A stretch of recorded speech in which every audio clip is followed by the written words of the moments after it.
Hey guys, George here, doing our weekly video. This week we're back on some retaining walls. Wanted to give you guys a cross section of a wall as it's being built and explain to you some of the processes that we do, particularly on the Versalock block, which is an SRW or standard retaining wall block, segmental retaining wall block. Pretty much anything that's engineered needs to be this style block. We'll turn around here. As you guys see, inside these holes here are actual pins that hold these blocks together, so when it gets stacked up inside this seam, the next block will come down through these holes up here, and that's what creates your batter or the setback that you need in that wall.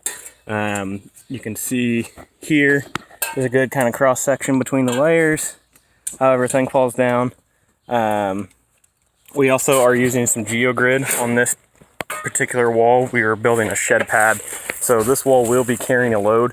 Even though it's only going to be about 24 inches high, it's going to be carrying a load that's going to be kind of shifting multiple directions. So we are tying three walls basically together with our geogrid. And so just for a cross section of that, you guys can see the matting that's laid out here.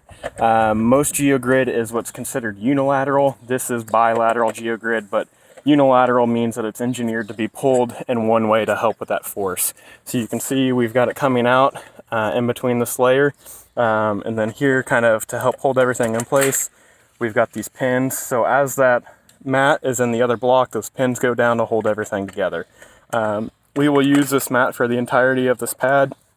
We're going to have two layers of geogrid in here. There's one that is already buried, and then this will be the final layer, because we basically are going to be putting our cap upon this top piece, compact everything, and we'll be good to go. One other thing on these retaining walls is they are not waterproof. I've seen multiple walls where people will come in here to the seam lines and they will put mortar in here. Don't do that. You guys see that little bit of light through there? And as you look at this wall here, that is what you want. You want that water to stack up behind these walls with that clean gravel and drain out. A lot of people put a drain tile behind the wall. That's not necessary. Usually if water's traveled far enough down to hit that drain tile, something is wrong with that wall and it is failing.